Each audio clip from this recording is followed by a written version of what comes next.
Hey everyone, tonight we travel back to a time and a place that feels almost alien. Imagine standing under a sky so vast and blue it almost hurts to look at. The heat is a physical weight on your shoulders, and the air is thick with the smell of dry eucalyptus and the buzzing of a million flies who all seem to find you personally fascinating. You're in the Australian bush of the 1860s, a world without power grids, without Wi-Fi, without even a decent road. Let's be honest. You probably wouldn't survive this for a week. Your internal compass is an app, and your idea of foraging is navigating the grocery store on a Saturday morning. This was a place of brutal, beautiful reality. So before you get comfortable, take a moment to like the video and subscribe, but only if you genuinely enjoy what I do here. And just for fun, post your location and what time it is where you are. It's always a kick to see where we're all listening from. Now dim the lights. Maybe turn on a fan for that soft background hum, and let's ease into tonight's journey together. You find yourself standing on the edge of a paddock that's pretending to be a cricket pitch. It's less a manicured lawn and more a sun-baked patch of dirt with an identity crisis, dotted with clumps of tough yellowed grass. The year is somewhere around 1866, and you're deep in the western district of Victoria, a sprawling expanse of volcanic plains that colonial settlers have carved into colossal sheep stations. The scale of it all is hard to compute. These aren't farms, they're feudal estates, some larger than entire English counties, ruled by a class of wealthy pastoralists known as the squattocracy. These men, having grown rich off the gold rush and the subsequent land grab, are now trying their best to recreate the English country life they left behind. That means grand homesteads, afternoon tea, and of course, cricket. The air shimmers with heat, and you watch as a few white station owners dressed in impossibly warm-looking trousers and shirts engage in a languid game. The sound of leather on willow is a dull thud, punctuated by the cawing of crows and the bleating of distant sheep. But you're not really watching them. Your attention, and theirs, is drawn to the group of Aboriginal men on the periphery. They are stockmen, shepherds, station hands, men from the Jab Wurrung and Jardwajali language groups. They sit in the shade of a ghost gum, their posture relaxed but their eyes sharp, missing nothing. They've lived on this land for tens of thousands of years, and now they work on it for rations of flour, sugar, tea, and tobacco. Their connection to this place is an ancient, intricate tapestry. The sheep station is a crude blanket thrown over the top of it. For the station owners, cricket is a weekend diversion, a ritual of civilization played out against a savage backdrop. But it's also a source of intense local rivalry. A match between one station and the next is a major event, fueled by pride, prodigious gambling, and probably a fair bit of lukewarm beer. Winning isn't just a matter of fun, it's a matter of status, and the owners are always looking for an edge. You see one of the English players slog the ball towards the boundary. Before anyone can react, one of the watching stockmen, a young man with lightning reflexes, darts out, scoops up the ball in one fluid motion, and sends it rocketing back towards the wicket with a throw so flat and fast it hums. The keeper fumbles it, stung by the impact. A murmur goes through the white players. They've seen this before. They've seen these men track animals, ride horses with a skill that seems supernatural, and throw spears with pinpoint accuracy. Their athleticism is undeniable, a raw, explosive power that makes the settlers' clumsy efforts look, well, clumsy. This is where the mad idea begins to take root. It's not a single thunderclap of inspiration, but a slow dawning thought in the minds of several local landowners, men like William Hayman. What if they could harness that talent? What if, instead of just being spectators, these Aboriginal stockmen became the players? It's a thought born of both pragmatism and a peculiar kind of paternalism. The mainstream historical view is that the post-Gold Rush era cemented the power of these wealthy landowners, who often used Aboriginal labor as a cheap, skilled workforce on their vast properties. But alongside that economic reality, there was a quirky, almost bizarre belief among some that teaching Indigenous people civilized pursuits like cricket was a noble act of uplift. Imagine the scene. These natural athletes being handed ill-fitting Sunday clothes from the station owner's closet to wear for the match. A strange costume for a game they'd only ever watched from the sidelines. A station owner ambles over to the men under the tree. He doesn't have the language, not really, but he points at the bat, then at the fastest of the stockmen. A challenge is offered. The conversation is a mix of gestures and broken English, but the intent is clear. A bat is thrust into hands that are more used to holding reins or a shearing blade. And this is where you can almost feel the historical plates shift. Historians still argue whether the initial formation of these cricket teams was a genuine attempt at benevolent assimilation, or simply a way for station owners to relieve their own boredom and create a novel form of entertainment. Perhaps it was both. For the squatter, it's a chance to build an unbeatable team and win a few bets. For the stockman, it's a curiosity, a break from the monotony of their work, a chance to engage with the settlers on a field where physical prowess is the only currency that matters. The first few swings are wild, agricultural heaves, but soon, their incredible hand-eye coordination kicks in. The ball starts to fly. The mad idea is no longer just an idea. It's alive and it's about to change everything. The idea catches fire, spreading from station to station like a summer bushfire on a hot north wind. It's a novelty, a sport, a wager waiting to be made. And so, under the long golden light of the Victorian evenings, after the grueling work of the day is done, you watch the training begin. This isn't a structured practice with neat white lines and coaching manuals. It's organic, chaotic, and utterly captivating. You're meeting the men who will form the heart of this team, individuals trading their stock whips and saddles for a piece of shaped willow. They are given English names by the squatters, partly because their own beautiful polysyllabic names are deemed too difficult for the colonial tongue to pronounce, and partly as an act of casual, thoughtless ownership. It's a widespread colonial practice, this renaming. A simple way to file a person away into a more familiar-looking box. There's a man named Una Araman, a stockman from Mullock Station. He's given the name Johnny Mullah. You see him step up to the makeshift crease, and there's an immediate stillness about him, a quiet confidence. He's not the biggest man, but he possesses a kind of coiled strength and an intelligence in his eyes that misses nothing. He watches the bowler with an unnerving focus, and when he swings the bat, it's with a beautiful, clean arc. He is a natural, an all-rounder who seems to grasp the geometric complexities of the game almost instantly. He will become the team's anchor, its undeniable star. Then there's Yolana, who becomes Johnny Cousins. He has a restless energy, a brilliant fielder who moves with a startling grace and speed. He seems to be everywhere at once, diving and catching balls that look like certain boundaries. You meet Brimbunya, who is called King Cole. He's an older man, a respected figure among the clans, and he carries that authority onto the field. He has a steadiness, a calm that seems to soothe the more fiery players. Muram Ganaraman, renamed Two Penny, is pure speed, a blur who chases down the ball as if it owes him money. And there are others. Jalach Muraman, known as Bullaki, a powerful hitter. Grugarong, called Mosquito for his quick darting movements. Each man brings his own unique skill set, honed not on a village green, but in a life that demanded constant physical and mental acuity. These aren't just cricketers. They are survivors, providers, and custodians of an ancient culture, now learning the bizarre rituals of a foreign game. Watching them learn the rules is frankly hilarious. You see a squatter trying to explain the leg before wicket law. He's pointing at his legs, then the bat, then the stumps, his face getting redder and redder. The players listen patiently, nodding, but you can see the sheer absurdity of it in their eyes. The concept that you can be out for accidentally blocking the ball with your body is so arbitrary it makes no logical sense. It's a rule invented by gentlemen with too much time on their hands, and it might as well have been beamed from another planet. Historians still argue whether the players viewed cricket as a genuine passion or primarily as an economic opportunity that offered a temporary escape from the drudgery and oppression of station life.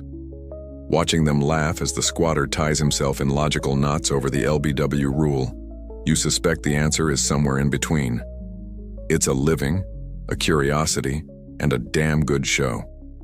Their equipment is basic, a few heavy, roughly made bats, a single precious leather ball, its red dye scuffed off by the baked earth. For pads, they might stuff rags or sheep's wool down their trousers. As for footwear, many of them prefer to play barefoot. This isn't a fashion statement, It's practical. Their feet are tough, and playing barefoot gives them a better grip and a more sensitive feel for the uneven, treacherous ground than the settlers' heavy hobnailed boots. It's a quirky detail, this image of barefoot athletes in makeshift whites, but it's a perfect symbol of how they adapted the game to their own reality, rather than the other way around. They don't just play cricket, they reinterpret it. Their style isn't learned from a book, it's invented on the spot.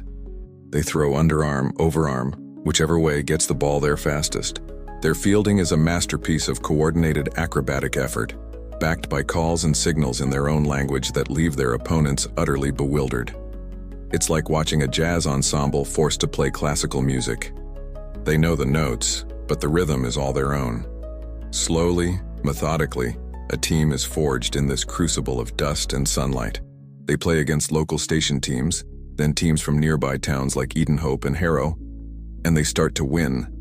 Not just win, but dominate. Their unorthodox, aggressive style is something the colonial players, with their rigid techniques, simply cannot counter. The word begins to spread. A legend is growing in the Western District.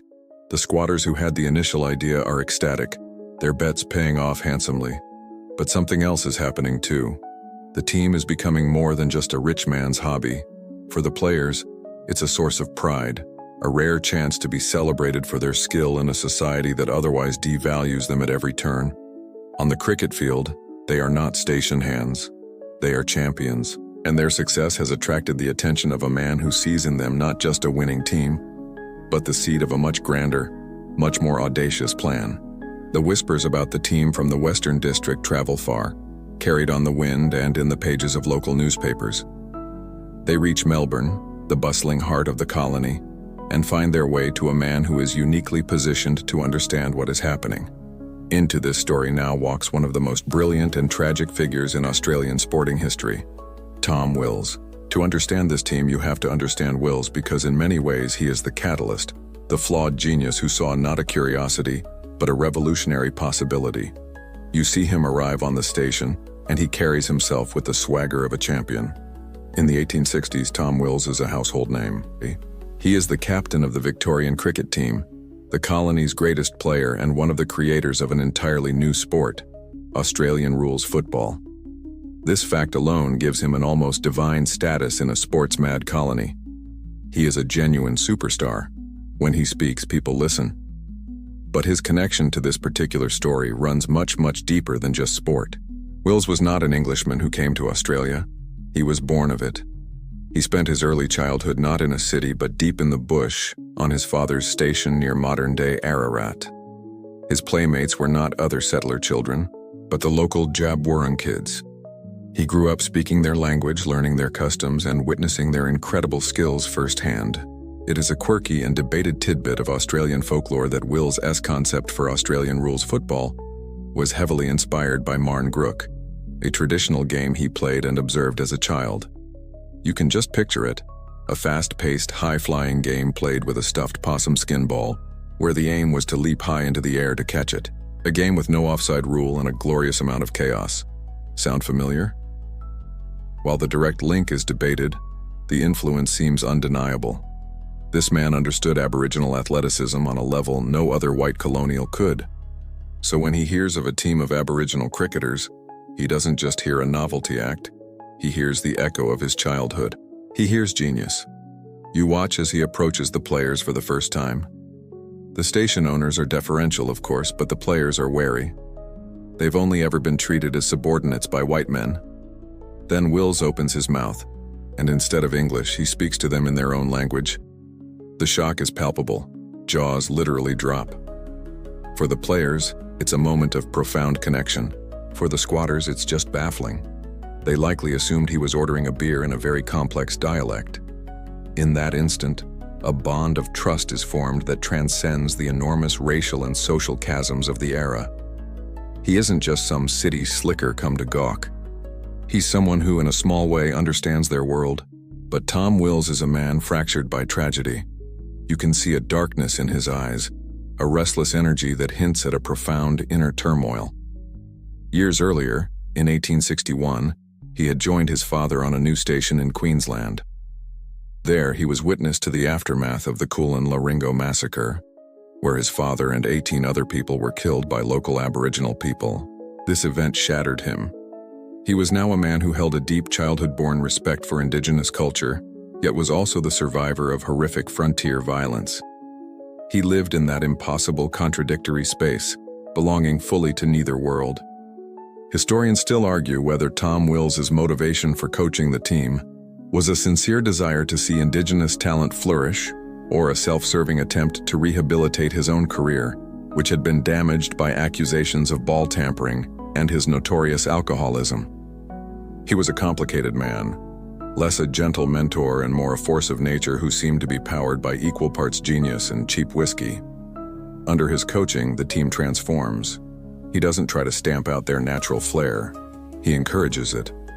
But he channels it with tactical discipline. You see him drilling them for hours. He refines their bowling, teaching them about line and length.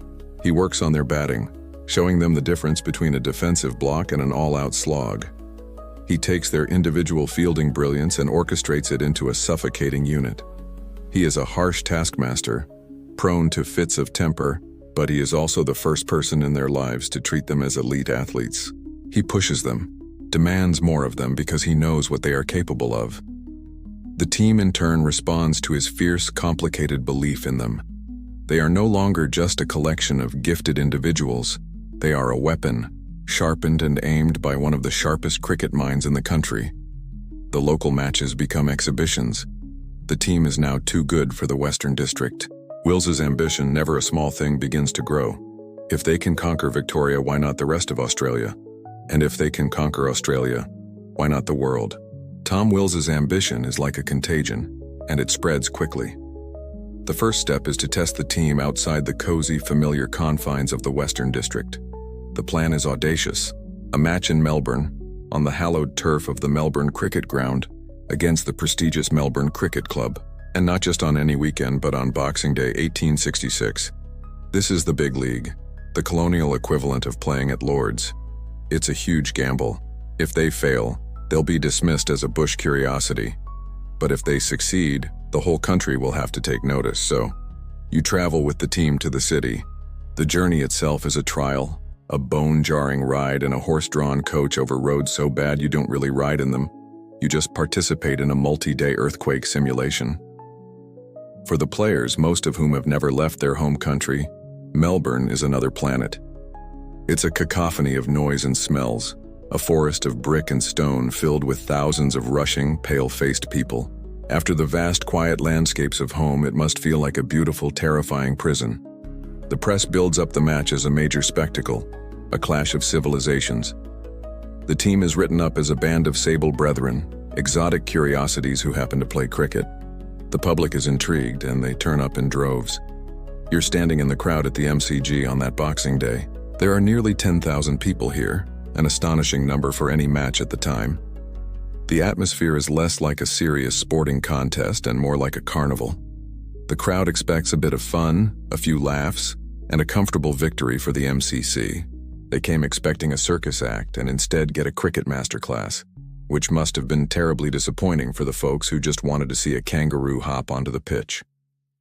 When the Aboriginal team takes the field, a hush falls over the ground. They move with a fluid confidence that immediately silences the mockers, and then they play. Johnny Cousins pulls off a diving catch at full stretch that seems to defy gravity. Johnny Mulla, with his calm and correct technique, dispatches the MCC's best bowlers to the boundary with contemptuous ease. Their fielding is a revelation, fast, aggressive, and perfectly coordinated. They might have lost the match on paper, but they win the day. They prove beyond any doubt that they are a serious, highly skilled cricket team. The crowd that came to gawk stays to applaud. The gamble has paid off. The team is now a national sensation. This single performance opens the floodgates. Promoters see the massive crowds and their eyes turn into dollar signs. A tour is quickly arranged, first through Victoria and then north to Sydney. During this period, Tom Wills's involvement becomes more sporadic. His demons are catching up with him and his commitments are elsewhere. A new figure steps into the frame: Charles Lawrence. An English-born professional cricketer, Lawrence is a pragmatic, steady hand. He takes over as captain and coach, drilling the team and managing the complicated logistics of the tour.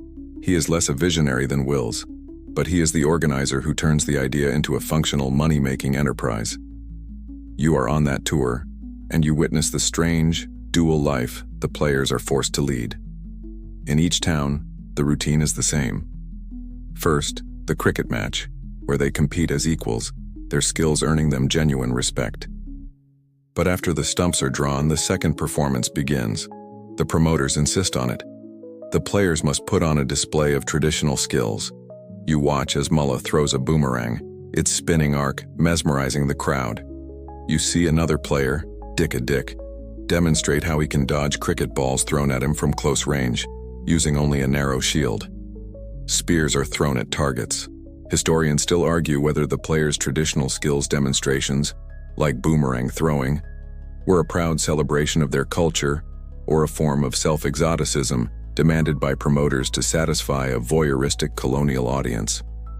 The truth is probably that it was a complex mix of both, a performance of identity for a crowd that couldn't separate the athlete from the anthropological exhibit. To heighten this exotic appeal, the promoters begin to market the team's image. You notice a quirky and slightly sad addition to their gear. Some of the players are made to wear colorful sashes over their cricket whites. Their bats are sometimes painted with Aboriginal style patterns, a marketing gimmick that has no basis in their actual culture. Because nothing says authentic ancient culture like some cheap paint slapped on a cricket bat by a guy named Bob in a shed. It is the beginning of a process where the players start to lose control over their own story, their identities packaged and sold for public consumption. Despite the hardships of travel and the exhausting schedule, the tour is a resounding success. They play in front of packed grounds across 2 colonies. They have proven they can compete with the best Australia has to offer. As the tour concludes, Charles Lawrence looks at the gate receipts, he looks at the newspaper headlines, and he looks at his extraordinary team.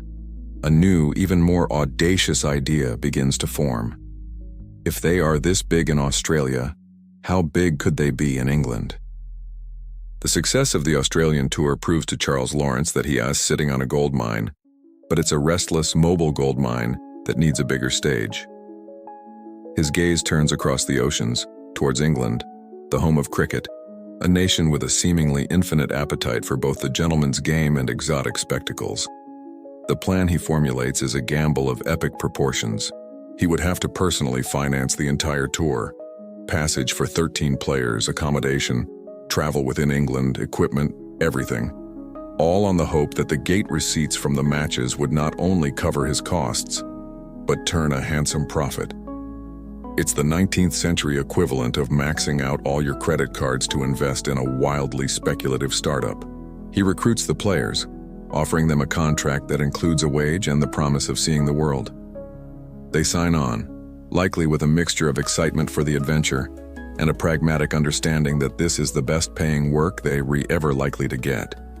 Historians still argue about the extent of the players' own agency in the decision to tour. Were they enthusiastic adventurers fully aware of the risks, or were they pawns in Lawrence's financial scheme, with limited understanding of the contract they had signed? The document itself was probably a dense legal text, about as easy to understand as the instructions for assembling flat-pack furniture, only with significantly higher stakes. Whatever their individual motivations, they agree. The tour is on. But there's a problem, a very large bureaucratic problem. News of the impending tour reaches the Central Board for the Protection of Aborigines in Victoria. This is a government body whose name is a masterclass in irony, operating on the principle that the best way to protect people is to control their every move. The board is utterly horrified by the plan. In their official communications, they argue that the tour is a sham, designed to exploit the players. They express grave concerns that the cold, damp English climate will prove fatal to men accustomed to the Australian sun. And underneath it all is a furious, paternalistic rage that their wards are being taken from their jurisdiction and their supposed civilizing influence. They issue a decree. The tour is forbidden. Warrants are drawn up, and the police are given instructions to prevent the players from leaving the colony. Charles Lawrence is now not just a sports promoter, he's an outlaw. He has a choice: abandon the venture and face financial ruin, or defy the government and smuggle his team out of the country. He chooses defiance. What follows has all the subtlety of a spy movie, if spy movies were mostly about hiding in the bushes and trying not to spook the sheep. The plan is to get the team onto a ship before the authorities can find them. First, the players have to be gathered without raising suspicion. You join them as they're spirited away to a remote sheep station near Lake Wallace, deep in the west of the colony. For several weeks, this is their secret hiding place. It's a quirky, pre-tour training camp where they spend their days fishing, hunting, and holding athletic contests to keep fit, all while effectively being fugitives from the law. They are waiting for the signal, for the ship that will be their escape. Finally, the word comes. The wool clipper, the Parramatta, is scheduled to sail for London. The plan is put into motion. Under the cover of a moonless night, you and the team are bundled into wagons and begin the final, silent journey to the coast. The mood is thick, with a mixture of giddy excitement and genuine fear. These men are leaving behind not just their families and their homes, but the only continent they have ever known. They are placing their entire lives in the hands of one English promoter, defying the most powerful institution in their world to do so. You arrive at the coast near Queenscliff. The sea is a vast black expanse, and out in the bay, you can just make out the silhouette of the tall ship, its lamps bobbing like captured stars. Small boats are waiting to row you out. The only sounds are the creak of the oarlocks and the soft slap of water against the hull. You feel the rough texture of the rope ladder as you climb the side of the Parramatta. The deck is a shadowy world of coiled ropes and sleeping sailors. One by one, the team is brought aboard, ghosts materializing out of the darkness. Lawrence is there, his face a mask of anxiety, counting heads and urging silence. A short time later, you feel a deep shudder run through the ship. The anchor is being raised. The great sails unfurl with a sound like a collective sigh, and slowly, silently, the ship begins to move. You stand at the rail, watching the dark line of the coast, the last piece of your world, recede into the blackness. The board has been outmaneuvered. The escape is a success, but as the salt spray hits your face for the first time, the immensity of the gamble truly sinks in. You are on your way to England, a 3-month voyage into the complete and utter unknown. The relief of your midnight escape quickly evaporates in the cold, damp reality of the open ocean. The Parramatta is a wool clipper, a workhorse of the sea designed to carry cargo, not to provide comfort. You and the rest of the team are crammed into steerage, the lowest and cheapest class of travel. It's a dark, noisy, and constantly moving world that smells of bilge water, tar, and the collected misery of 100 unwashed bodies. For men accustomed to the infinite horizons and dry earth of the Western District, this claustrophobic wooden prison is a special kind of hell. For the first 2 weeks, your main activity is an intimate, ongoing conversation with a wooden bucket. Seasickness rips through the team, a debilitating nausea that leaves you weak and praying for solid ground. Your bed is a narrow, hard bunk, one of dozens stacked in a cramped, low-ceilinged compartment. After a month at sea, you know your bunkmates so well you can identify them by the sound of their breathing, which is a level of intimacy nobody ever asks for. The food is a monotonous rotation of salted meat, so tough it could be used to resole a boot, and hardtack, a biscuit so dense it was rumored to be used as a building material in emergencies. It was less a foodstuff, more a dental challenge. The mainstream fact of this era is the sheer grueling nature of the journey. A 3-month voyage by sail was a common ordeal, an endurance test that broke many people long before they reached their destination. You are a spectacle. The 13 of you are the only non-white people on the entire ship, and you are constantly stared at by the other passengers and the rough, hardened crew. You are poked, prodded by their gazes, whispered about. The racism is casual, constant, and inescapable. It's a stark, brutal education in how the wider world sees you. But amid the suspicion, there are flickers of human connection. You might see one of the players showing a wide-eyed child from an immigrant family how to carve a piece of wood, or another laughing as a sailor teaches him a complex nautical knot. These small moments are islands of warmth in a cold sea of prejudice. Charles Lawrence knows that 3 months of inactivity will ruin his athletes. He has invested everything in this tour, and he can't have the team arriving in England unfit to play. So, he institutes a strict daily regimen. When the weather is calm enough, you are all up on the main deck for physical training. You run laps around the cluttered deck, jump rope, and perform calisthenics much to the amusement of the crew. Lawrence even organizes athletic contests to combat the soul-crushing boredom. You have running races, long jump competitions, all in the confined space of the ship. This quirky tidbit reveals Lawrence's pragmatism. The games not only kept the men fit, but also provided entertainment for everyone on board, subtly beginning the performance that would define the tour. Cricket practice is a challenge. You can't have a proper game, obviously, but you do what you can. You stand in a line throwing a ball back and forth for hours, honing your reflexes. Someone hangs a ball from a rope on a spar, and you practice your batting strokes, hitting it over and over. It looks absurd, but it keeps your muscles in tune, your eyes sharp. It's a lifeline back to the world you understand, a ritual of normalcy in the midst of this profoundly abnormal experience. Historians still argue how the shared experience of the voyage, the confinement, the seasickness, the external prejudice, forged the players into a truly cohesive unit. Did the hardship bond them together in a brotherhood of survival? Or did it exacerbate underlying tensions and homesickness? As you huddle together during a terrifying storm, the ship groaning and pitching in monstrous waves, the wind screaming through the rigging like a vengeful spirit, you feel the answer is likely the former. In this terrifying alien world, you only have each other. Slowly, the ordeal begins to change.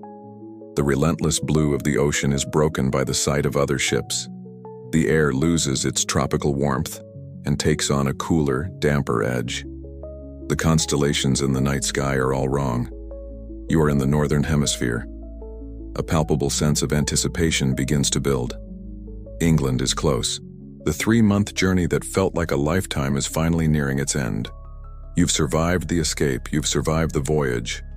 You stand on the deck, feeling the unfamiliar chill in the air, and look towards the horizon for the first glimpse of a strange, foggy land. The journey is over. The real test is about to begin. After weeks of seeing nothing but the gray-blue monotony of the ocean, you finally see it. A smudge of green on the horizon, shrouded in mist. This is England. As the Parramatta navigates its way up the Thames estuary to the port of Gravesend, the reality of this new world comes into focus, and it is nothing like you could have imagined. Your first impression is of the cold. It's the 13th of May, 1868, supposedly the beginning of an English spring. As far as you can tell, English spring is just a slightly less aggressive version of winter, with more rain. A persistent, fine drizzle hangs in the air, and a damp chill seeps into your bones, making your light Australian clothing feel utterly useless. The sun, when it appears at all, is a pale, watery disk with no warmth to it. The landscape is a shock. Where you come from, the land is vast, untamed, and defined by its sheer, intimidating scale. England looks like a garden. A crowded, obsessively tidy garden. Everything is green, sectioned off by ancient-looking hedgerows and stone walls. The fields are small, the hills are gentle, and the whole country seems to have been organized and domesticated down to the last square inch. It's beautiful, but in a way that feels confined, almost claustrophobic. As you make your way towards London, the sensory assault intensifies. The city is a monster. The city. You quickly realize people in London don't breathe air. They just chew it for a while before moving on to the next lungful. A thick yellow-gray smog, a mixture of fog and coal smoke, hangs over everything, catching in the back of your throat. The noise is a constant, deafening roar. The clatter of thousands of iron-shod horses' hooves on cobblestones, the rumble of wagons, the shouts of street vendors, the distant shriek of a steam train. You've arrived, and England is ready for you. Or rather, it's ready to look at you. As you disembark, you are met by a crowd of onlookers and a gaggle of reporters. The staring is immediate and intense. You are stared at so intensely you begin to wonder if you've accidentally put your trousers on your head that morning. You are, without question, the most exotic sight these people have ever seen. Charles Lawrence, ever the promoter, ushers you through the throng. But the press is already scribbling in their notepads. The next day, the papers are full of your arrival. The language they use is a strange cocktail of genuine curiosity and breathtaking condescension. You are the dusky strangers, the sable-skinned visitors from the antipodes. They write about your supple, athletic limbs and your wild, untutored grace. They are fascinated by your very existence. One quirky tidbit that immediately captures the public's imagination is the players' names. The reporters love the sound of Muller and Cousins, but the name that truly delights them is Twopenny. It sounds so strange, so amusingly colonial that it makes him an instant celebrity. The papers are full of headlines like "What will Twopenny do?" before he's even faced a single English batsman. It's a perfect example of how you are being packaged for consumption.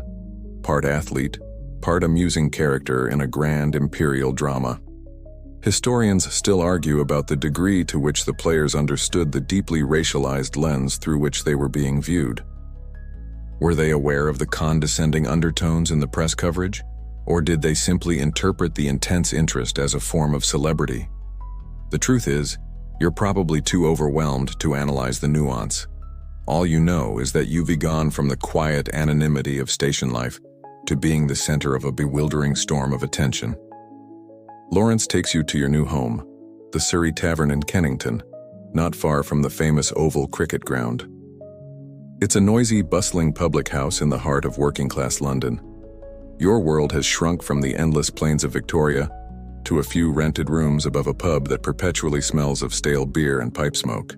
Yes, in these first few days that the profound weight of your situation begins to sink in. You are strangers in a strange land, surrounded by alien sights, sounds, and smells. The food is heavy and unfamiliar, the customs are baffling, and the weather is relentlessly miserable. Homesickness begins to creep in, a dull ache that sits behind your ribs. But there is no time for melancholy. Lawrence has been busy. A schedule of matches has been arranged, an absolutely punishing itinerary that will take you all over the country. The first match is just a few days away. The curiosity has been stoked. The tickets have been sold. England is waiting.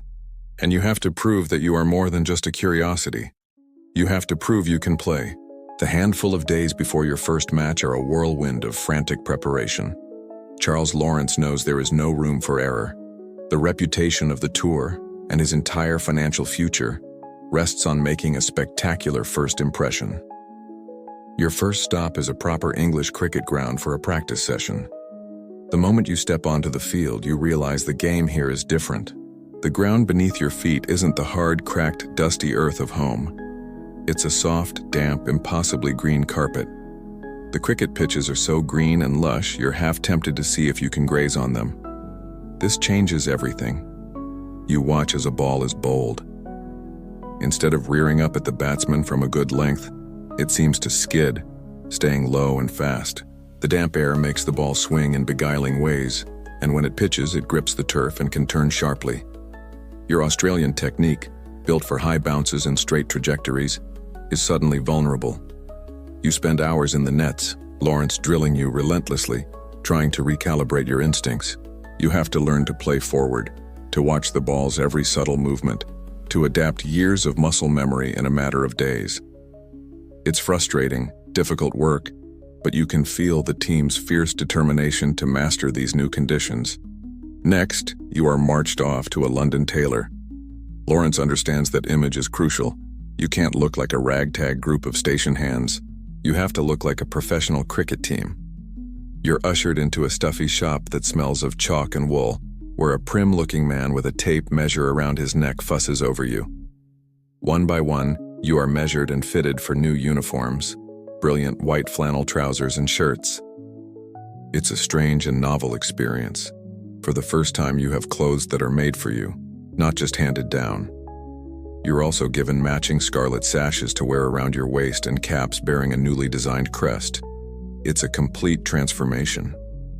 You're all given these smart new outfits, which is a nice change from clothes that were last fashionable sometime during the Napoleonic Wars. You finally look like a unified, formidable team. While you are focused on the practicalities of the game, a very different expectation is being built up around you in the city.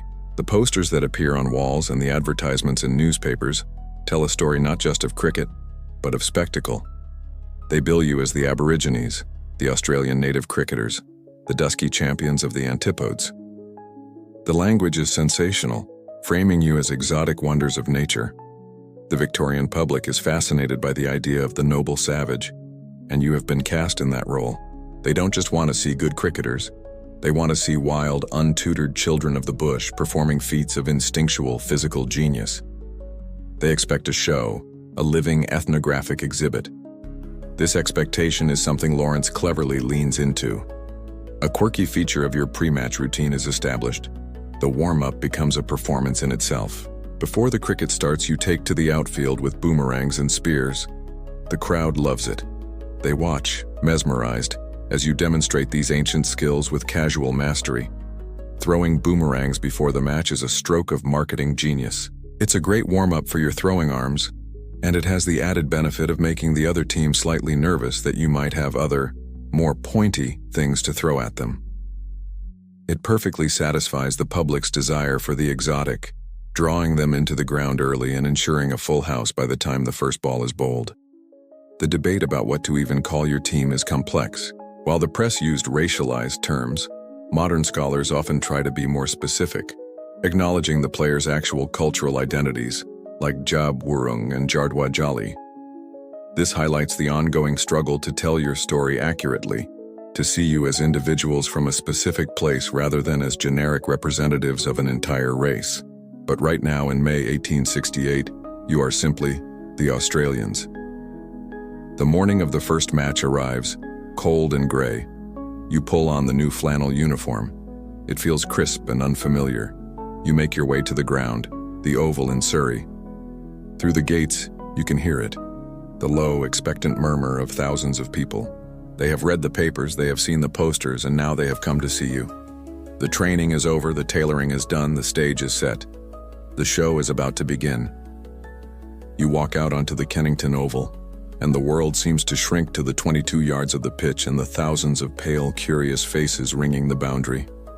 The air is cool, the sky is a blanket of gray, and the gentlemen of the Surrey Club are waiting for you, looking confident, relaxed, almost amused. You are the opening act in a long summer carnival, and they are the main event. They are here to play cricket. You are here to be a spectacle.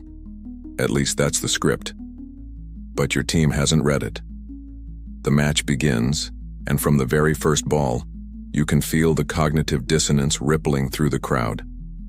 They expected clumsy, natural swings. Instead, they see disciplined aggression. Johnny Mullah plays with a technique so correct it could have come from a textbook, but with a power that is entirely his own. When your turn comes to bat, you feel the soft turf under your feet, so different from home. You adapt, playing the ball later, using the pace of the English bowlers against them. The English players look on, their polite smiles tightening. This isn't going according to plan. You are not just hanging on, you are competing. When you finish your innings, you have a respectable total on the board. The crowd gives polite, slightly surprised applause. But it is when you take the field to bowl and field that the true shock is delivered. This is where your natural athleticism, honed over a lifetime in a demanding environment, becomes an unstoppable force. You and your teammates move with a predatory grace. You don't just stop the ball, you attack it. A ball races towards the boundary, and from nowhere Tupani appears, a blur of motion, scooping it up and returning it with a throw that is a flat, vicious line to the wicket-keeper's gloves. There are no lazy overs, no moments of rest. The pressure is constant, suffocating. You field with such ferocity that the batsmen start looking over their shoulders for flying boomerangs. The English batsmen, used to a more languid pace of play, are rattled. They try to sneak a quick single and are caught short by a direct hit from Cousins. A high, swirling catch is made to look easy. Their innings begins to crumble. The bowlers, led by Mullah and Lawrence, are relentless. They bowl with pace and cunning, exploiting the unfamiliar conditions that you have already adapted to. The Surrey players look utterly bewildered, like they've just been beaten in a game of chess by a particularly clever sheep. The wickets tumble one after another, and a stunned silence descends upon the Oval, broken by pockets of astonished applause. You bowl them out for a paltry score. The victory is swift and brutal. You win the match by an innings, a truly crushing defeat for a respected club like Surrey. The mainstream fact of this tour, the one that changes everything, is this first, stunning victory. It's not just a win, it's an announcement. The tour is not a joke, the team is not a novelty act. They are unbelievably one of the best cricket teams these people have ever seen. The stunned crowd doesn't really know how to react, but the respect is palpable. Historians still argue how much of the team's early success was due to their opponents underestimating them. Did the English clubs, seeing the tour as a novelty, field weakened sides, or was the Aboriginal team's raw talent and unorthodox style genuinely superior to that of the county-level teams they initially faced? Standing there tasting the victory, you suspect it's a bit of both. After the match, the entertainment continues. This is where the quirky and brilliant showmanship of Dick comes to the fore. He stands before the crowd, holding only a narrow wooden shield, and invites people to throw cricket balls at him as hard as they can. With uncanny grace and reflexes that seem to bend time, he dodges, deflects, and weaves, never once getting hit. It's an incredible display of skill, a perfect blend of theater and pure athletic genius that leaves the crowd breathless. It reinforces the narrative of your otherness, but it also leaves them in absolute awe. Later, in the cramped rooms above the Surrey Tavern, the exhaustion hits. But beneath it is a deep, glowing coal of triumph. You can still hear the echo of the crowd's shocked roar. You've done it. You have faced the English at their own game, in their own backyard, and you have thrashed them. The next day's newspapers have to quickly rewrite their plucky natives have a nice day out stories, which must have been a terrible inconvenience. The tone of the coverage shifts overnight. The curiosity is still there, but now it is mixed with a healthy dose of fear and respect. You are no longer just the Aborigines. You are the conquerors. That stunning first victory is not a fluke. As the tour rolls on, moving from the grand grounds of London to the smaller, picturesque greens of provincial England, a pattern begins to emerge. Match after match, your team proves its quality. But something else becomes clear. In a team of brilliant players, one man stands above all the others. His name is Johnny Mullah, and in the summer of 1868, he is about to become a legend. You watch him from the other end of the wicket, and it's like witnessing a master at work. He is the team's great all-rounder, the engine at its heart, and his dominance is absolute. His batting is a revelation to the English crowds. They expected wild agricultural swings, but Mullah's technique is pure, classical, and elegant. He has a straight bat, a solid defense, and a range of attacking shots that are both powerful and beautiful to watch. You see him face down the fastest bowlers the counties can throw at him, meeting their aggression with a calm, unshakable focus. He can grind out a score when the team is in trouble, patiently weathering the storm. But he can also destroy an attack with a sudden flurry of boundaries. He is the complete batsman. Then he takes the ball, and he is a different kind of threat.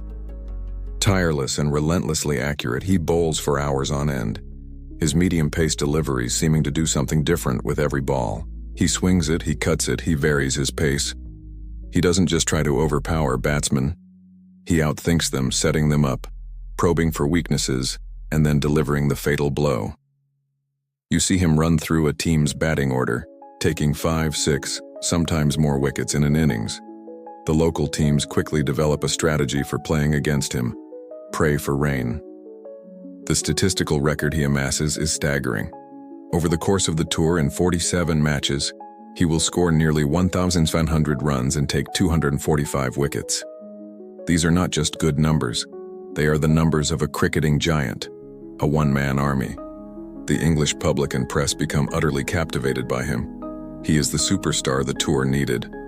He is also a puzzle they cannot solve. He defies all their prejudiced expectations. He is not a savage playing on instinct. He is a deeply intelligent and tactical cricketer. He carries himself with a quiet, reserved dignity that commands respect. He doesn't showboat or play to the crowd. He simply gets on with the job of dismantling his opposition with ruthless efficiency.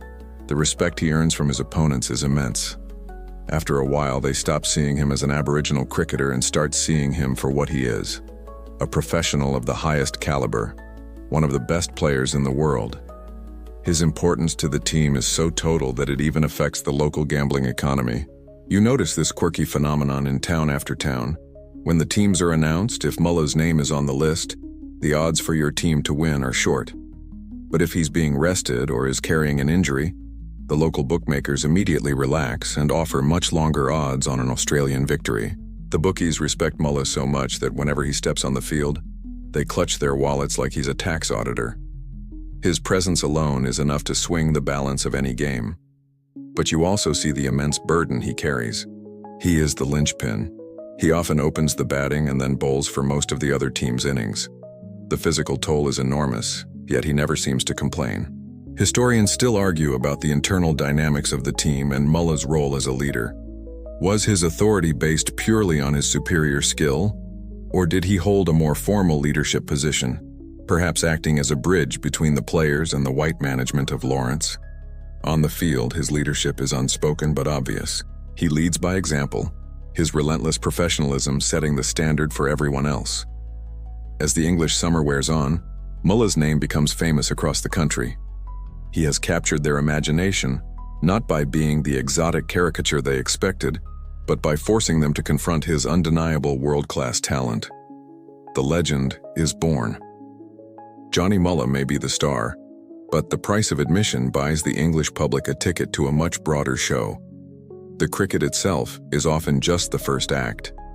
You feel the final ball of the match thud into the keeper's gloves, the applause washing over you, a mix of respect and relief from the home crowd. You're exhausted, your muscles are screaming after hours of play. But the day's work is not done. You don't get to retreat to the pavilion. Instead, you switch roles. You go from being a sportsman to a museum exhibit in the space of 5 minutes, which is a career change nobody prepares you for. Charles Lawrence, ever the showman, signals that the second part of the entertainment is about to begin. The crowd, which might have started to disperse, surges back towards the pitch. You and the other players pick up the tools of a different trade, the ones you knew long before you ever held a cricket bat. In your hand, the smooth, carved wood of a boomerang feels like a direct connection to home, a familiar weight in a foreign land. You walk to the center of the field. A hush falls over the spectators. You launch the boomerang into the gray English sky. It slices through the air, a silent, spinning crescent, climbing in a graceful, impossible arc before turning and hovering, and then sweeping back towards you to be plucked casually from the air. The crowd gasps, then erupts in applause. It's a kind of magic to them. They are amazed by the returning boomerang, with many of them probably wondering if they could get one to retrieve things from the kitchen without having to get up. This is the other show. It's a crucial, heavily advertised part of the tour, and it's a major reason why the crowds are so large. They come for the cricket, but they stay for the culture. One of the players sets up a target, sometimes a hat or even a spare cricket bat, a long way off on the outfield. He takes a spear, and with a short, powerful motion, sends it whistling through the air to strike the target dead center. It's a display of accuracy that makes the finest English archers look clumsy. Then comes the star attraction, Dick, a Dick's dodging act.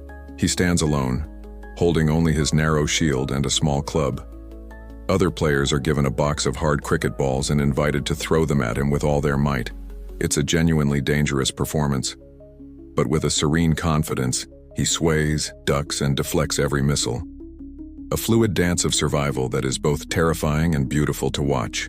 It's an incredibly popular act, especially with the players who get to throw the balls. It's a great way to settle any on-field arguments. These performances are a strange and complicated burden.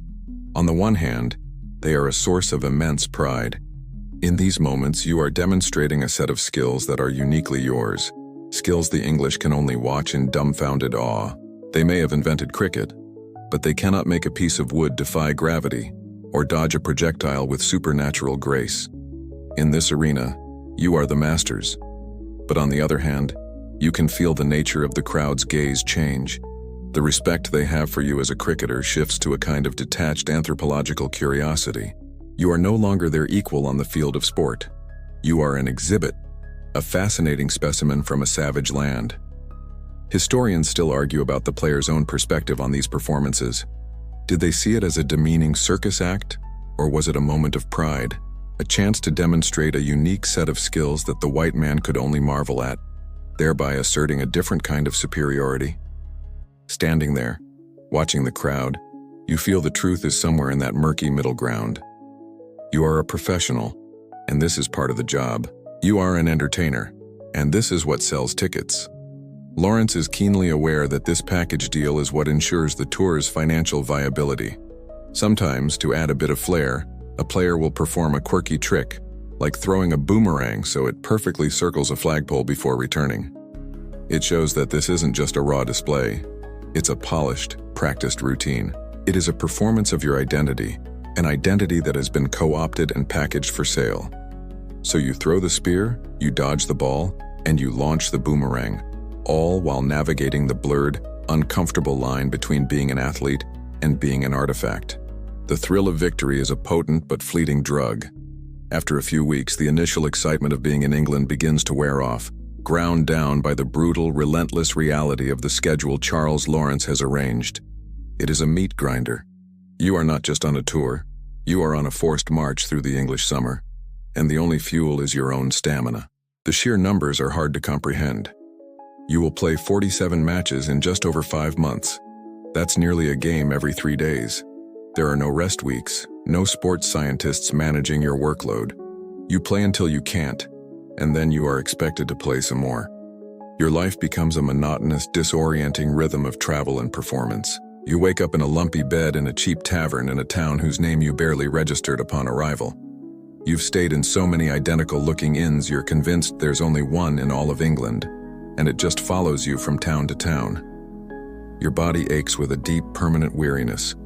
You force down a breakfast of greasy bacon and heavy bread. The English diet seems to consist of 3 main food groups: brown, beige, and boiled. It's less about nutrition, more about testing the structural integrity of your digestive system. You miss the familiar taste of kangaroo or emu, the clean, fire-cooked food of home. This strange, heavy fare sits in your gut, contributing to a constant, low-level feeling of being unwell. Then it's on to another coach or a rattling, smoke-filled third-class railway carriage. For hours you are jostled and shaken, watching the manicured green countryside blur past the window. You arrive in another town that looks suspiciously like the last one, check into another tavern and try to grab a few hours of sleep before you have to do it all again. You play so much cricket you start to dream in overs and appeals. Your teammates have to wake you up at night because you keep shouting, "How's that?" in your sleep. The record book will show that of the 47 matches, you win 14, lose 14, and draw 19. It's a remarkably balanced and successful record, made all the more astonishing by the fact that you often have to play against sides with more than 11 men. To make the contest more even and to guarantee a full day's entertainment for the paying crowds, you regularly face teams of 16, 18, or even 22 local players. It means more batting for them and more fielding, running, and bowling for you. It's a recipe for burnout. The crowds are always there, always curious, always demanding. They want to see the cricket. They want to see the boomerang throwing. They want to see the man who can dodge cricket balls. And you give them the show every single time because Lawrence's finances and your own meager wages depend on it. But the energy it takes is immense. The towns merge into one another. Sheffield, Manchester, Liverpool, Nottingham. The faces in the crowd become a blur. The cricket greens, once a novelty, now all look the same. You are living entirely out of a suitcase, your whole world reduced to a clean change of whites and the tools of your 2 trades. Homesickness, once a manageable pang, grows into a constant, hollow ache. You find yourself staring at the alien trees and the gray sky, trying to picture the smell of eucalyptus after rain, or the shape of the constellations in the southern sky. This is the hidden reality of the tour.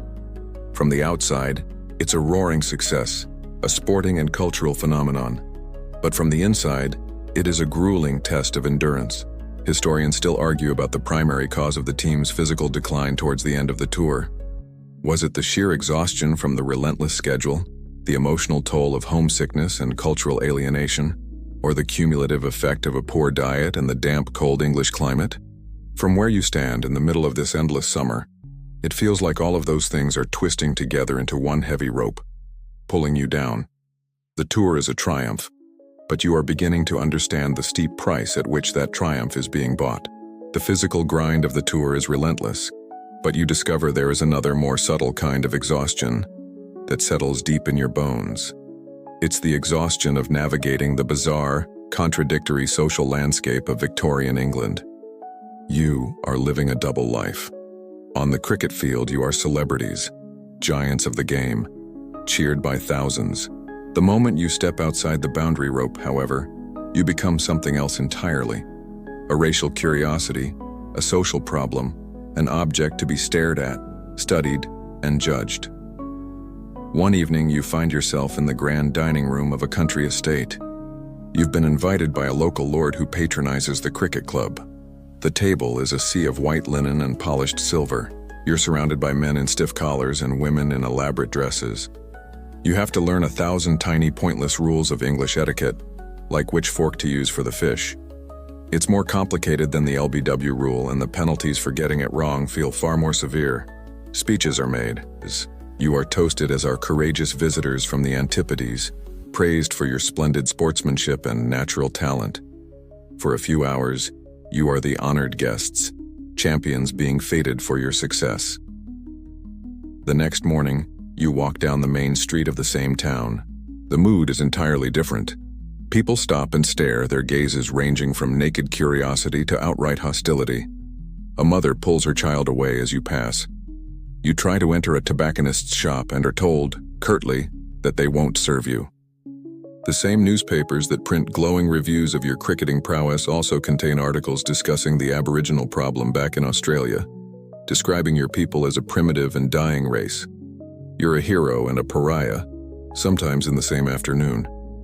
You'd need a spreadsheet to keep track of your social status from hour to hour. This constant whiplash is profoundly disorienting. Cricket is supposed to be a gentleman's game, built on a code of honor and fair play. But you quickly learn that this code is applied selectively.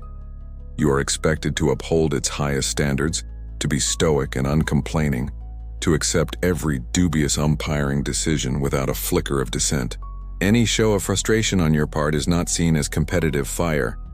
It's interpreted as a lapse into savagery. You are performing under a microscope, with every action scrutinized for evidence that you are not, in fact, gentlemen at all. Sometimes the prejudice takes on a quirky pseudo-scientific form. A well-meaning gentleman, a doctor, or an academic might approach you after a match full of compliments before asking if he can measure your head. It's for science, he explains, part of the popular and deeply racist field of phrenology, which sought to link skull shape to intelligence and character. You get the distinct impression his science is mostly about confirming his pre-existing belief that your head is full of interesting, but ultimately inferior thoughts. Historians still argue how the players internally process these contradictory signals from English society. Did they compartmentalize the good and the bad? Or did the constant need to perform a gentle, non-threatening persona lead to a form of deep-seated psychological exhaustion? Even the moments of hospitality are complex. You are invited to a garden party at a country manor. The sun is out, a rare event, and the lawns are immaculate. But your invitation comes with an expectation. At some point, you will be asked to demonstrate your boomerang throwing skills for the other guests, between the tea and the cucumber sandwiches. You are both a guest and the hired entertainment, your social standing ambiguous and conditional. This is the racial gaze of Victorian England. It can be admiring, but it is always objectifying. You are a phenomenon to be marveled at, but never ever a true equal. This psychological burden, the constant awareness of your otherness, is as heavy as any fatigue you feel in your muscles. The relentless grind of the tour, the poor food, the damp chill that never leaves your bones, it all begins to take a toll, not just on your spirit, but on your body. The team is exhausted, their immune systems worn down to a thread. And now, the paternalistic warnings of the Board for the Protection of Aborigines, which seemed so controlling and officious back in sunny Victoria, begin to echo with a terrible prophetic truth. The English climate, they had warned, would be fatal. You notice that one of the men, King Cole, the respected elder Brimbunya, is not well. It starts as a cough, a common affliction in the damp air of an English spring, but it doesn't go away. It deepens, settling in his chest. He grows weak, the spark in his eyes dimming. He's a man of the sun-baked earth, and this constant seeping cold is a poison to him. He tries to play, but his strength is gone. Soon he cannot even leave his bed in the London tavern that serves as your temporary home. You sit with him in the gloom of the small rented room. You listen to the rattle of his breath, a terrible sound that speaks of a battle being lost. The medical care of the 1860s is crude and largely ineffective against the pneumonia or tuberculosis that has taken hold of him. A doctor comes, offers what little comfort he can, but there is nothing to be done. You are powerless, watching a great man, a leader, waste away so far from the country that gave him his strength.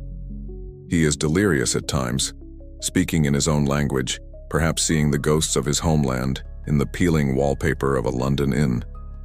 On the 24th of June, 1868, King Cole dies. The silence he leaves behind is immense, heavier than any sound. The first great adventure of your lives has now been marked by the first great tragedy. A profound sense of shock and grief ripples through the team. This isn't just the loss of a teammate. It's the death of an elder, a father figure. It is a terrible, tangible reminder of your own vulnerability. The English climate is no longer a joke or an inconvenience. It is a killer. The fear is real and immediate. Any one of you could be next.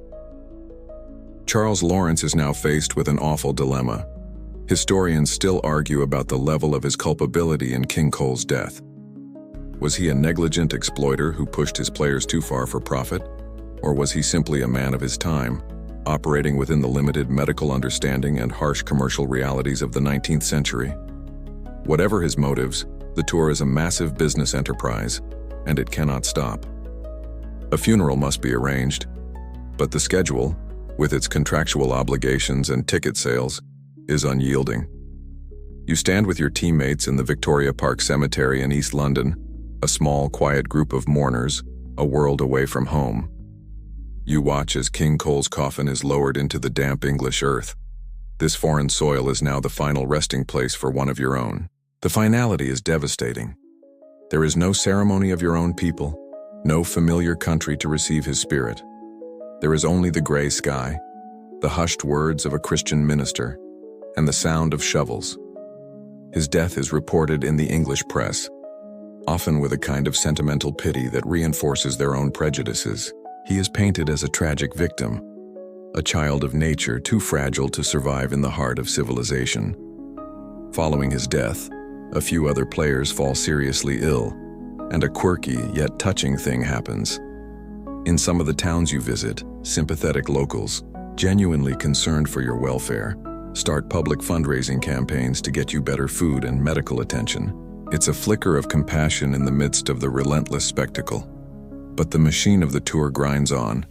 You pack your bags, leave your fallen comrade in his lonely grave, and get on a train to the next town, the next match. Everything has changed. The joy is gone, replaced by a grim, dogged determination. You are no longer just playing for victory or for money. You are playing to survive, to endure, and to make it home.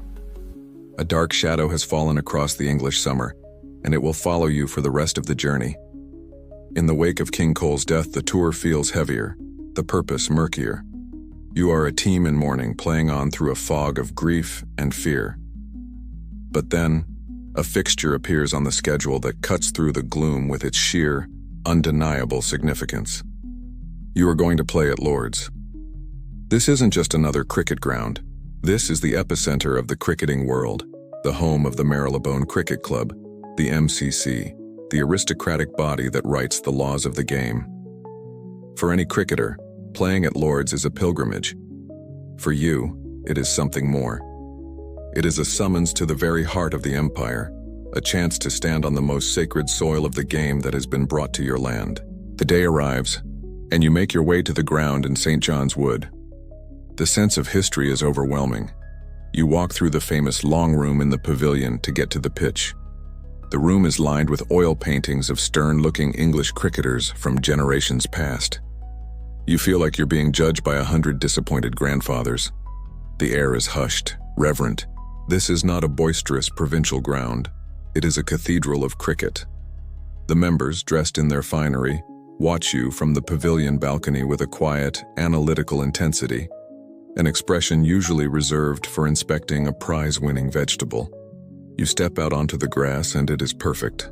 The Lord's pitch is so immaculately green and flat, it looks less like a sports field and more like a billiard table that's had a bit of a spill. The weight of the moment settles on you. You are a group of stockmen from the other side of the planet, representing a people deemed by this empire to be savages, and you are about to play against the custodians of the game on their own hallowed turf. The symbolic power of it is almost suffocating.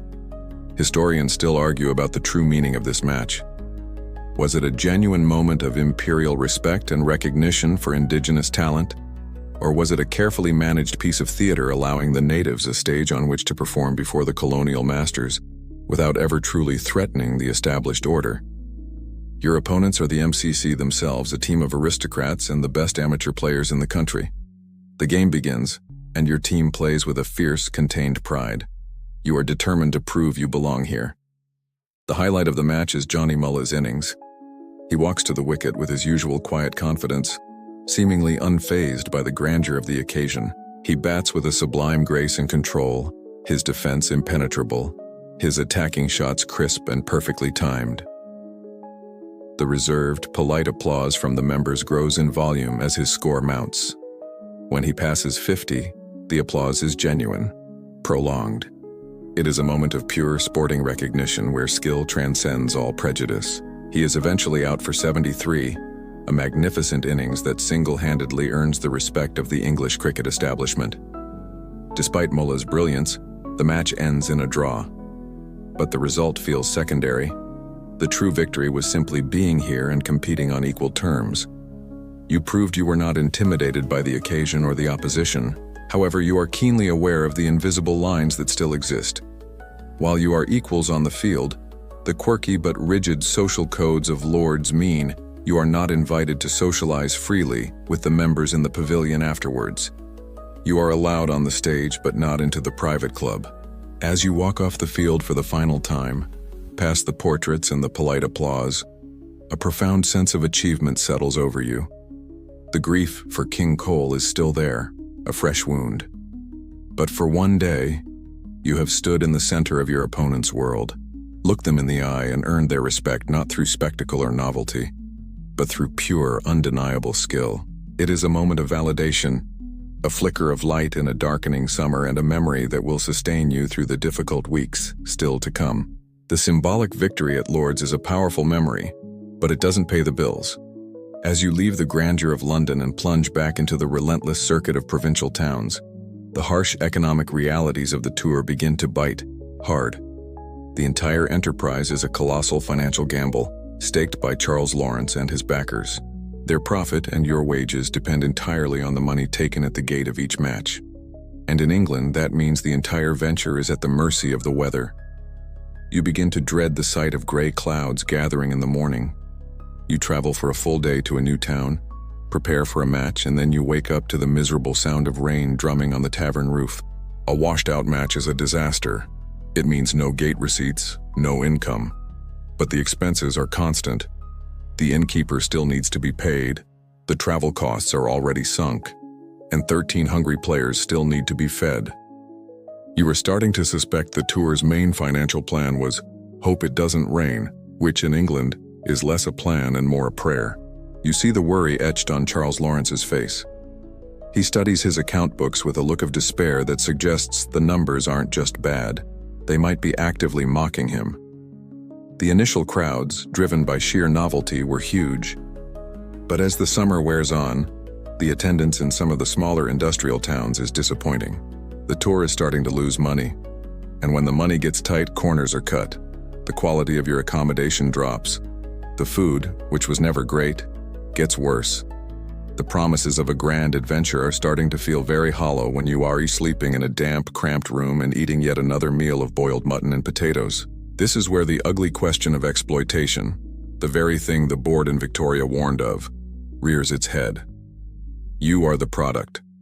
You are the ones performing the incredible athletic feats, enduring the punishing schedule, putting your bodies and health on the line every day. Yet you have no control over the finances and see only a tiny fraction of the money that does come in.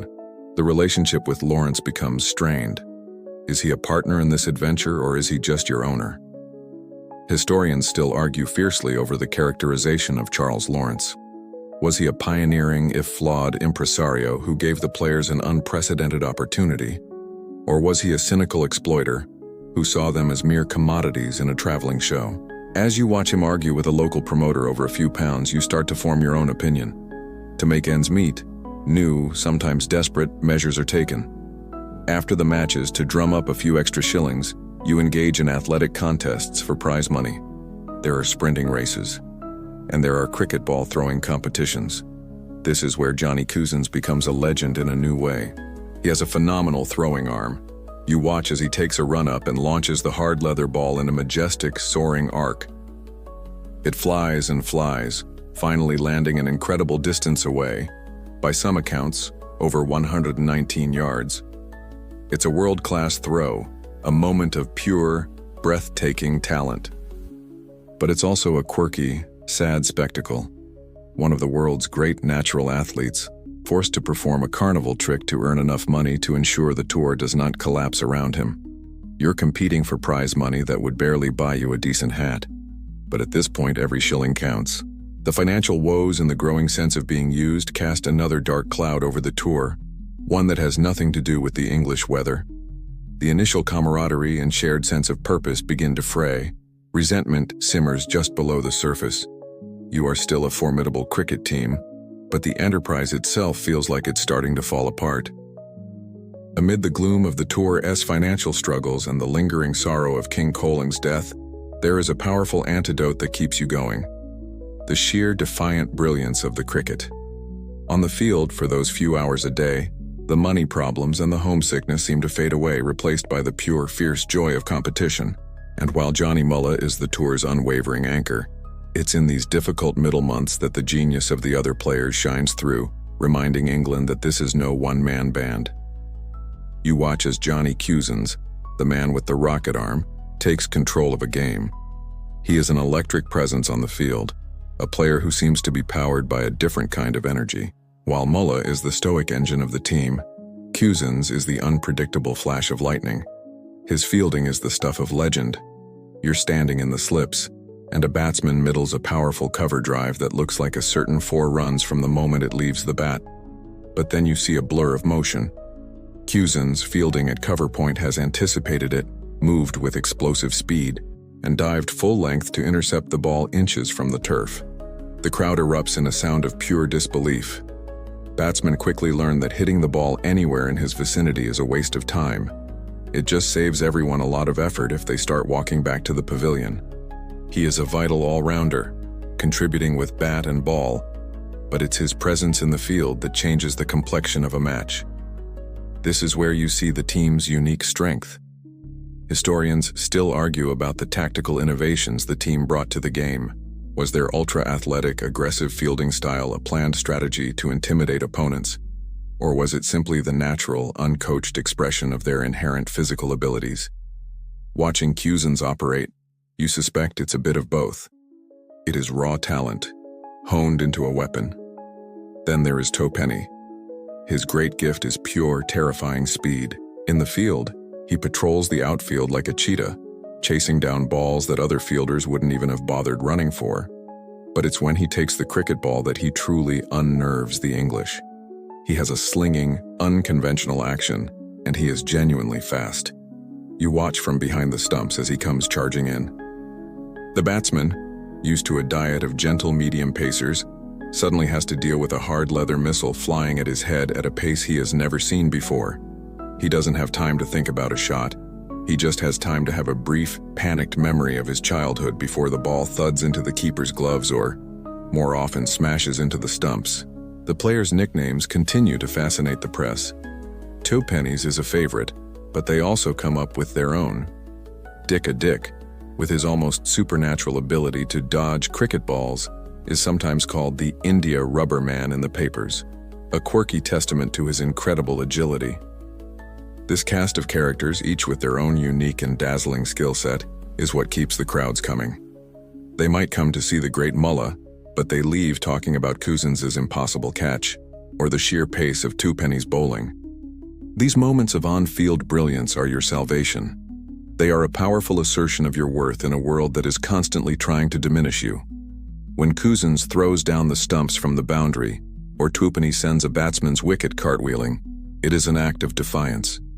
It is a reminder to the English crowds, to Charles Lawrence, and even to yourselves, that despite the exhaustion, the grief, and the exploitation, you are first and foremost magnificent cricketers. This collective talent is the tour's true currency, and it is the one thing that cannot be devalued. The bursts of on-field brilliance from players like Cousins and Twopenny are like flashes of lightning in a gathering dusk.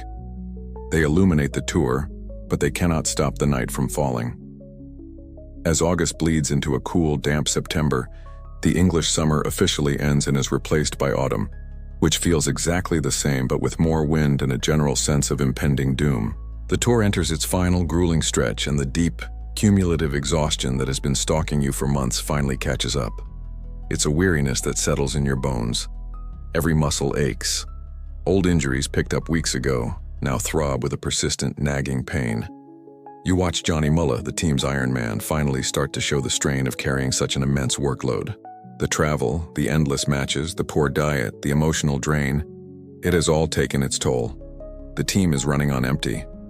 The sharp, competitive edge you had at the start of the tour has been worn down, blunted by the sheer, monotonous grind of it all. The mood in the dressing room changes.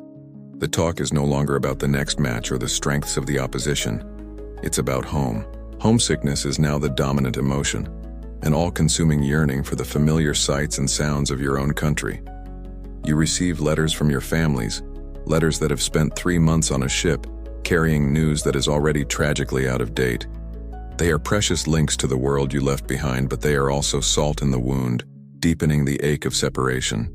You've been in England so long, you're starting to understand the jokes in the local papers, which is a sure sign it's time to leave. You play the final few matches in a haze of fatigue. The movements are automatic, learned by heart over hundreds of hours of play. You go through the motions, fulfilling your contractual obligations. The crowds are smaller now, huddled against the autumn chill. The carnival has moved on. In one of the last games, a local promoter hires a clown cricketer to entertain the sparse crowd. You find yourself sharing the field with a man in a garish costume who performs silly walks and pratfalls. Having a clown on the field is an interesting choice. It's hard to tell if he's there to entertain the crowd or to make your own exhausted fielding efforts look professional by comparison. It's a surreal, almost insulting moment. A final, absurd blurring of the line between professional sport and cheap spectacle. Finally, in mid-October, you play the last scheduled match. The final ball is bowled. You walk off the field and there is no grand celebration. There is only a profound, hollowed-out feeling of relief. It's over. The marathon is done. Lawrence settles the accounts. Historians still argue about the overall success of the tour from a financial perspective. Some say Lawrence broke even, others that he lost money. You don't know the full story. You just know what you are paid, the final installment of your contracted wages. It's more money than you would have ever seen working on a station. But as you hold it in your hand, it feels impossibly small. A completely inadequate compensation for the months of toil, for the loss of a friend, for the peace of your spirit that you've left behind in this cold, gray country. You pack your bags for the last time. The cricket is finished. The performances are over. All that remains is the voyage back. The thought of the open sea, which was so terrifying on the way here, now feels like the first step towards salvation. You just want to go home. The 3-month voyage home is a mirror image of the journey out, but the reflection is warped and changed. The sea is the same. The ship's timbers creak with the same familiar rhythm, but the mood is entirely different. The outbound journey was fueled by nervous, hopeful anticipation of the unknown. The return is a long, slow exhalation, a quiet and weary passage through memory. You sit on the deck watching the endless ocean, and the events of the past year play out in your mind. The cheering crowds, the perfect green of Lords, the taste of strange English food, the constant grinding exhaustion, and always the ghost of King Cole. buried in a land that was not his. You are not the same men who secretly boarded this ship a year ago. You have seen the world. You have been celebrated and scorned, treated as champions and as curiosities. You have been changed in ways you don't yet fully understand. After what feels like an eternity, you see it. The low blue line of the Australian coast. The sunlight seems harsher here, brighter, more real than the pale, watery light of England. As you draw closer, you can smell it on the wind, the dry, spicy scent of the eucalyptus. It is the smell of home, a scent that speaks directly to a part of your soul you didn't even know was aching. A profound sense of relief washes over you. You are back. You have survived. Your ship docks in Sydney in February 1869. As you walk down the gangplank, your bag in your hand, you scan the crowd on the wharf. You're not sure what to expect. Maybe some newspaper reporters, a small welcoming party from one of the cricket clubs, a hero's welcome. You have, after all, just completed the first ever tour of England by any Australian sporting team. A feat of endurance and skill that is completely unprecedented. You are, by any measure, heroes and pioneers. The reception you get is nothing. There are no reporters, no cheering crowds, no banners. The business of the port simply carries on around you. The sense of anticlimax is so profound it's almost funny. You've just sailed halfway around the world and back, and the welcome you get is less enthusiastic than if you'd just popped down to the shops for some milk. The country, it seems, has forgotten you. Your tour is old news. While you were making history in England, the colonies were preoccupied with their own affairs. Politics, bushrangers, the price of wool. The newspapers that were so obsessed with you in England seem to have forgotten you exist. But it feels like more than that. Historians still argue about the reasons for the public's indifference. Was it a simple case of a slow news cycle? Or did it reflect a deeper, willful desire within colonial society to ignore and downplay the achievements of its indigenous people, thereby maintaining the racial hierarchy? Standing on that dock, feeling the weight of the city's indifference, the latter feels closer to the truth. In England, you were a celebrated novelty. Here, you are a reminder of an inconvenient truth, and it is easier for the colony to simply look away. Charles Lawrence gathers you one last time. The final accounts of the tour are settled. After all the receipts are counted and the enormous expenses are paid, the tour has made a small, almost negligible profit. You are given your final payment, the last of the wages owed to you. It is a handful of sovereigns. With that, the transaction is complete. The team officially disbands. The men you have lived with, played with, and mourned with for over a year begin to peel away, heading off to find work, to make their way back to their own country. The greatest sporting adventure in Australia's history ends not with a celebration, but with a quiet, unceremonious handshake on a busy wharf. You are home, but you are also adrift. The indifferent welcome you receive is only the first sign that the country you may return to is not the one you left. You make your way back from the port cities to the Western District, the landscape that shaped you. But here too the ground has shifted beneath your feet. More fences have gone up, enclosing the vast pastoral runs and cutting you off from your traditional lands. The old paternalistic station life, for all its flaws, is giving way to a new, more rigid system of control. While you were in England, the Victorian government passed the Aborigines Protection Act. It is a piece of legislation that gives a government board the power to control almost every aspect of your life. Where you live, where you work, who you can marry. In England, your biggest worry was a swinging cricket ball. Back home, it's a law that makes you a prisoner in your own country. The great team you were a part of scatters, and you watch as your friends, the heroes of the English summer, begin their long, tragic final innings. You see Johnny Cusins, the brilliant electric fielder, the man who was cheered by thousands for his athletic genius. He tries to find work, but there's no place for a hero like him here. He drifts, works as a laborer, and his health, damaged by the tour, fails him. He dies just a few years later, reportedly in wretched poverty in a hospital ward, a world away from the manicured greens where he once shone so brightly. Twopenny, the fast bowler, meets a similar fate, dying of illness not long after returning. Bullocky, the powerful batsman, is also gone within a couple of years. The pattern is devastating. The respiratory diseases that took King Cole in London continue their grim work back in Australia. The men are weakened, and the society they return to offers them no support, no status, and no future. Historians still argue whether the players' decline was an inevitable result of the diseases and hardships of the tour itself, or if it was primarily caused by the systematic racism and dispossession they faced upon their return to Australia, which denied them the opportunities and status they had earned. As you watch your friends fade away, it feels like a cruel combination of both. Some, like Dick, adapt and survive for a time. He parlays his fame and his incredible skills into a new role, becoming a guide and a tracker. He even assists the police in the hunt for the infamous bushranger Ned Kelly, his bush skills once again making him a valuable, if temporary, asset to the colonial authorities. His story is one of resilience, but it's a survival that is still on the white man's terms. You are given a small token of your achievement, a commemorative shield. It's a quirky, almost pathetic gesture. You can't eat glory, and a shield is cold comfort when your friends are dying and your world is crumbling. The shield itself would eventually be lost, its whereabouts unknown for decades. A perfect metaphor for how your entire incredible story was simply misplaced and forgotten by the nation you were the first to represent on a world stage. You have gone from being international celebrities to being a problem to be managed by a government board. It's the world's worst career demotion.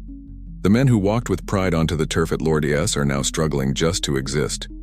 The promise of the tour, the hope that your sporting prowess might change your people's standing, has evaporated in the harsh, unforgiving reality of colonial Australia. The great adventure has curdled into a tragedy. As the tragic stories of your teammates play out, fading into poverty and early graves, you are left to wonder about the fate of the man who orchestrated the entire affair, Charles Lawrence.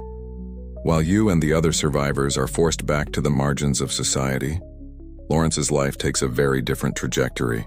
He does not return to England. The tour, for all its struggles, has made his name in the colonies. He decides to stay, and the fame he gained from leading your team becomes the foundation for a long and prosperous career. You hear of him from time to time, his name appearing in the sporting pages of the newspapers that no longer mention yours. He becomes a fixture in the colonial cricket scene, a respected elder statesman of the game. He is sought after as a coach. He is trusted as an umpire for the most important intercolonial matches between Victoria and New South Wales. He builds a life for himself, a comfortable existence within the very establishment that you were only allowed to visit for a brief, spectacular moment. It turns out that organizing a historic, tragic, and financially dubious cricket tour is a brilliant entry on your resume for a long career in sports administration. You wonder if he ever thinks of you, the men whose talent he harnessed. Does he hear of Johnny Cousins's sad end? Does he remember the funeral in the damp London soil? There is no record of him maintaining contact, no evidence that he offered any support to the players whose bodies and spirits were broken by the venture. Once the final accounts were settled, the business relationship was over. His world of city clubs and gentlemen amateurs and your world of station work and government reserves were too far apart to ever connect again.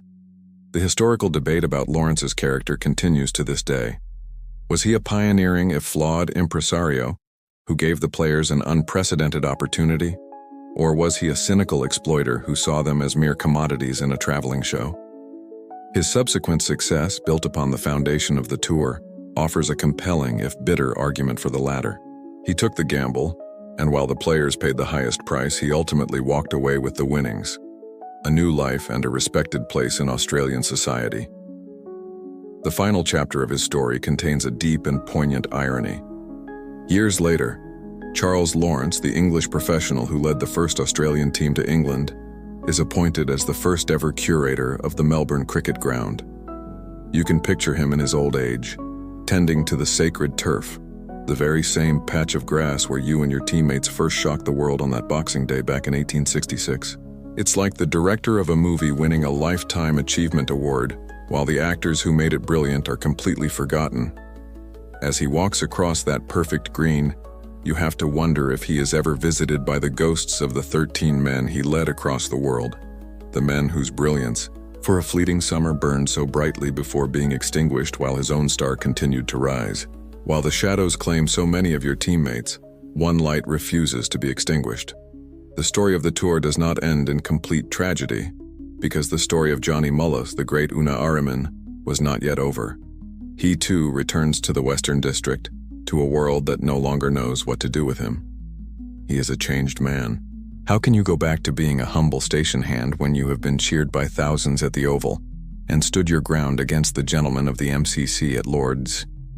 He refuses to be herded onto one of the government-run reserves, those so-called protectorates that are little more than prisons of paternalistic control. He values his freedom, his independence. For a time, in a quirky but profound act of self-determination, he lives in a simple hut that he builds himself on the banks of the Glenelg River, on the grounds of the station where he first learned the game. It is his way of living on his own terms, a quiet statement of defiance against a system that seeks to control his every move. He continues to work and he continues to play cricket, because that is who he is. His talent is still immense, undeniable. Local clubs are happy to have him. He is still the best cricketer in the district by a country mile. But his presence constantly forces the ugly, unspoken rules of colonial Australia out into the open. The most famous story of his post-tour life becomes his final, quiet, and powerful stand. He is selected to represent the district in a team that will travel for a match. When the team arrives at their destination, Mullah, the star player, is told that he will not be staying in the hotel with his white teammates. The accommodation for him is out the back, in the stables, with the servants. You can picture the moment. The casual, unthinking cruelty of the insult. The expectation that he will simply accept it. But this is a man who has traveled the world and has a deep, unshakable sense of his own worth. He does not make a scene. He does not shout or argue. He simply refuses. He tells the captain that if he is not good enough to stay with the team, he is not good enough to play with them. And then he picks up his bag and walks away. Historians still argue about the full meaning of this protest. Was it primarily a personal stand for his own dignity, or should it be seen as a broader political act of resistance against the systemic racism of the time? In that moment, it is both. He basically told the team captain that if his dignity couldn't stay in the hotel, then his match-winning skills weren't staying either. This is Mullah's true legacy. Not just the runs he scored or the wickets he took, but his unwavering integrity. He survived the tour, and he survived the return, never allowing the oppressive society around him to diminish his sense of self. He continued to play, but always on his own terms. He died in 1891 and was buried in the cemetery at Harrow, the small bush town that had been the cradle of his cricketing life. In his coffin, at his request, was placed his cricket bat. He remains a towering figure, remembered not only as a sporting genius but as a man of profound principle, who in a quiet moment of defiance stood up for something far more important than a game of cricket. He stood up for the right to be treated as a man. When Johnny Mullah is laid to rest in the Harrow Cemetery in 1891, it marks more than the passing of a great man. It is the severing of the last strong living link to the incredible summer of 1868. With his death, a deep silence begins to fall over the story. It is not a sudden event, but a slow, creeping fade into obscurity. The greatest sporting story in the nation, OS young history, is about to be deliberately and systematically forgotten. You watch as the decades turn. The 19th century gives way to the 20th. The Australian colonies move towards federation, forging a new national identity. And in the grand heroic story that Australia decides to tell about itself, there is no room for you. The preferred narrative is one of brave white pioneers taming a vast empty wilderness. The story of 13 Aboriginal men who were the nation's first international sporting ambassadors is a deeply inconvenient fact. It complicates the myth. It suggests a history of collaboration and Indigenous excellence that runs counter to the prevailing story of conquest and civilizing a savage race. Forgetting your story was incredibly convenient for the project of building a white Australia. You were a historical anomaly, like finding a pineapple growing in Antarctica. It was easier to just pretend you never saw it. So the great forgetting begins. The official histories of Australian cricket are written, and in them, a new first is established. The tour of 1878, a team of all white players, is anointed as the first Australian team to tour England. They are celebrated as pioneers, their names and deeds etched into the official record. Your tour, a full decade earlier, is either relegated to a curious footnote or more often omitted entirely. It's a classic case of winning a title on a technicality, with the technicality being, let's just agree to pretend the other guys never existed. History, it turns out, is a bit like a sports highlights reel. The editors just cut out the bits that make them feel uncomfortable, and your entire groundbreaking tour ended up on the cutting room floor. Historians still argue whether this erasure was a deliberate conspiratorial act of racist historical revisionism or a more passive process of structural forgetting, where a story that didn't fit the dominant cultural narrative was simply allowed to wither from neglect. But the result is the same. The memory of your achievements vanishes from the national consciousness. King Cole's grave in London, unmarked, is eventually lost. The other players lie in forgotten graves in Australia. The commemorative shield, the one physical token you received, disappears from view. The only place the story survives is in whispers. It becomes a quirky piece of local folklore in the Western District, a tale passed down through the generations of your own people, a ghost story of a time when your men were kings who traveled to meet the Queen. This oral tradition, dismissed by official historians, becomes the sole, fragile guardian of the truth. For nearly a century, you are ghosts in your own sporting history. The nation you were the first to represent on the world stage does not know your name. The silence is almost total. For the better part of a century, your story lies dormant, buried under the weight of a nation's willful amnesia. But a story this powerful cannot stay buried forever. Slowly, beginning in the latter half of the 20th century, a few curious historians and writers digging through dusty archives and yellowed newspapers begin to find the threads. They say a story is never truly lost as long as one person remembers it. In your case, it seems a few dedicated history nerds with library cards were all it took to start the resurrection. You watch as these scholars piece together the fragments. They find the old match reports from English newspapers. They uncover Charles Lawrence's letters. They listen, finally, to the oral histories that your descendants have carefully preserved for generations. The ghost of your tour begins to take on flesh. Books are written. Documentaries are filmed.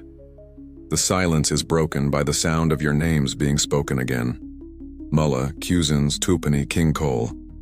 After a century of being forgotten, you are being rediscovered. The momentum builds, and this rediscovery blossoms into a genuine movement of recognition. In 2018, to mark the 150th anniversary of your tour, a new generation of Indigenous Australian cricketers, both men and women, embarks on a commemorative tour of England. You see them walk onto the same grounds you once played on, wearing uniforms designed in your honor. It is a profoundly moving sight, a bridge across time. They are not just playing cricket, they are completing a circle, honoring your legacy, and reclaiming the history that was stolen. As a quirky and visually powerful tribute, they even play one of the matches in period costume, giving the world a glimpse of what your incredible journey must have looked like. The official recognition, so absent on your return, finally begins to arrive, a century and a half too late. Memorials are built in the Western District, and in a moment of immense symbolic importance, Johnny Mulla is formally inducted into the Australian Cricket Hall of Fame. His name is finally placed where it always belonged, alongside the Bradmans and the Warnes, the official legends of the game.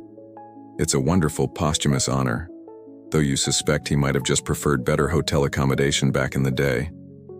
Researchers even traveled to London, painstakingly searching through old cemetery records, trying to find the precise location of King Cole's lost, unmarked grave, a poignant quest to bring every last member of the team back into the light. Of course, this modern embrace of your story is complex. Historians still argue about its true nature. Is it a genuine act of reconciliation and a meaningful correction of the historical record? Or is it a form of tokenism, a way for modern sporting bodies to feel good about the past, without addressing the ongoing systemic issues facing Indigenous cricketers today? The question is a valid one. But as you watch a young Aboriginal boy learn about Johnny Mulla for the first time, as you see your team's flag flying over the oval once more, it is impossible to deny that something profound has changed. The forgetting is over. The remembering has begun. And so, your story has come full circle. You started as a footnote, became a ghost, and now you are a national treasure. It's been a very strange and very long career, with more plot twists than a Victorian novel. As you look back now, from this vantage point of remembrance, you can see the whole complex shape of it. The tour was never just one thing. It was a story of breathtaking resilience, of 13 men who traveled to the other side of the world and proved themselves to be champions. It was a story of cynical exploitation, of those same men being treated as commodities, their health and well-being secondary to the financial success of the venture. And above all, perhaps it was a story about the strange, transcendent power of sport. On the cricket field, a patch of neatly mown grass, the brutal, rigid rules of empire and race could, for a few hours, be suspended. On that field, you were not a savage or a ward of the state. You were a batsman facing a bowler, a fielder chasing a ball. Your skill was the only thing that mattered, and by that measure, you were kings. It was a temporary, fragile equality, but it was real, and it is the brilliant, shining heart of your story. You see Johnny Mully's cricket bat, the one he used all those years ago. It rests now in a museum, a treasured artifact behind climate-controlled glass. It's a simple piece of willow, dark with age and oil, its face scarred by the impact of 1,000 leather balls. But it is so much more than that. It is a tangible link, a sacred object that connects the noisy present to your quiet past. It is a testament to the fact that you were here, you were real. You did this. Historians will, and should, continue to argue about the legacy. They will always ask how to weigh the triumphs against the tragedies. Was the opportunity to shine on a world stage worth the immense personal cost to the players? It is the central, unanswerable question of the entire saga. There is no simple ledger that can balance the glory of Lords against the lonely death of King Cole, or the cheers of the crowd against a century of silence. The legacy is a paradox, a story of both pride and pain, forever intertwined. Your journey was like the flight of a boomerang. You were launched from your homeland with incredible force, and you spun through a strange foreign sky, capturing the attention of the world. The return was difficult, wobbling, and for a long time, it seemed as if you had been lost in the tall grass of history. But the arc of a story, like the arc of a boomerang, has its own logic.